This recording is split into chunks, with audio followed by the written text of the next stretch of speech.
এতে মাশরুমের অনেক রেসিপি তো আপনারা ট্রাই করেছেন, একবার এভাবে পালং দিয়ে মাশরুম রেসিপিটি ট্রাই করে দেখুন, এর স্বাদ কিন্তু মুখে লেগে থাকবে।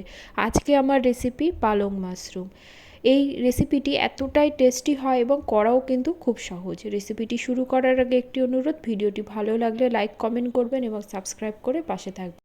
পালং মাশরুম করার জন্য আমি নেব পালং শাক। আমি কিন্তু কচি পালং শাকটাই নিয়েছি। আপনাদের পালং শাক যদি বড় হয় সেক্ষেত্রে ডাঁটাগুলো বাদ দিয়ে শুধু পাতাটা নেবেন।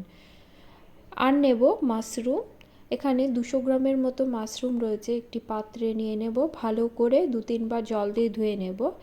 মাশরুমের গায়ে যে কালো কালো নোংরাটা থাকে সেটা ধোয়ার জন্য অল্প পরিমাণে আটা দিয়ে দেব। হাত দিয়ে কষলে নিলেই কিন্তু মাশরুমের যে নোংরাটা থাকে সেটা চলে যাবে। তারপরে জল দিয়ে ভালো করে 2-3 বার ধুয়ে নিলেই মাশরুম পরিষ্কার হয়ে যাবে। আমার মাশরুমটা ধোয়া হয়ে গেছে। এবার আমি ছোট ছোট করে কেটে নেব। খুব একটা ছোট করব না। মাশরুমগুলো আমি 2 টুকরো করে নেব। আপনাদের মাশরুম যদি বড় থাকে সেক্ষেত্রে 4 টুকরো করে নিতে পারেন। এবার মাশরুমটা আমি ম্যারিনেট করে নেব। এর জন্য ছোট চামচের 1 চামচে নিয়েছি টক দই। দইটা যেন খুব একটা টক না হয়।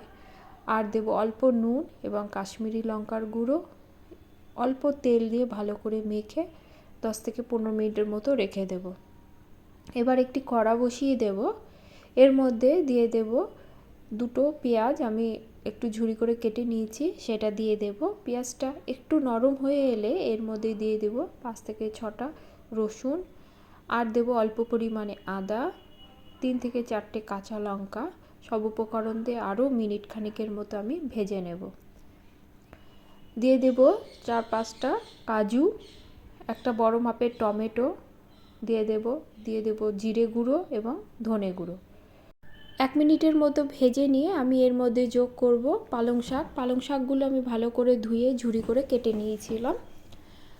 মশলার সঙ্গে ভালো করে মিশিয়ে নিয়ে 5 থেকে 6টা মাশরুম আমি এর মধ্যে দিয়ে দেব। দিয়ে আবারও ভালো করে মিশিয়ে নেব। অল্প নুন দেব। নুন দেওয়া মাত্রই কিন্তু শাক থেকে জল বেরোতে থাকবে। এবার ঢাকা দিয়ে 2 মিনিটের মতো রেখে দেব। এই জলেই কিন্তু সবজিগুলো বেশ মজে আসবে। এই জলটা শুকিয়ে নেওয়ার জন্য আমি হাই ফ্লেমে 5 মিনিটের মতো রান্না করে নেব। জলটা আমার শুকিয়ে এসেছে। এবার ঠান্ডা করে নিয়ে মিক্সিতে পেস্ট করে নেব। এই দেখুন আমার পেস্টটা হয়ে গেছে, কতটা সুন্দর কিন্তু হয়েছে। এবার রান্নাটি করার জন্য বসিয়ে দেব প্যান। দিয়ে দেব তেল। তেলটা গরম হলে ফোড়নে দেব গোটা জিরে এবং রসুন। রসুনটা আমি একটু গ্রেট করে নিয়েছি। ম্যারিনেট করে রাখা মাশরুমটা আমি এবার দিয়ে দেব। মিনিট 2-এর মতো মাশরুমটা আমি ভেজে নিয়েছি। এবার এর মধ্যে দিয়ে দেব বাটার। বাটারটা মেল্ট হওয়া পর্যন্ত আমি মাশরুমটা ভেজে নেব। মোটামুটি মিনিট 2-এর মতো আমি মাশরুমটা ভেজে নিয়েছি। এবার আমি পালং শাকের পেস্টটা যোগ করব। এ পর্যায়ে গ্যাসের ফ্লেমটা কিন্তু একদম লোতে থাকবে। মিক্সির বাটিটা ধুয়ে জলটা দিয়ে দেব। দিয়ে মশলার সঙ্গে ভালো করে গ্রেভিটা আমি কষিয়ে নেব। এই কষানোর উপরেই কিন্তু এই রান্নাটির টেস্ট নির্ভর করছে। ঢাকা দিয়ে 3 থেকে 4 মিনিটের মতো আমি রান্না করে নেব। ঢাকা খুলে দেখে নেব। দেখুন গ্রেভিটা কিন্তু আমার একদম কমে এসেছে আর কতটা সুন্দর কালার এসেছে। আবারও ভালো করে নেড়ে নেব। একটা জায়ফল একটু গ্রেট করে দেব। পালং পনির বা পালং মাশরুম, পালংয়ের যে কোনো রেসিপিতে জায়ফলের ফ্লেভারটা কিন্তু খুব ভালো যায়। এতে কিন্তু টেস্টটা খুব ভালো আসে। জায়ফলটা দিয়ে আমি আবারও ভালো করে মিশিয়ে নেব।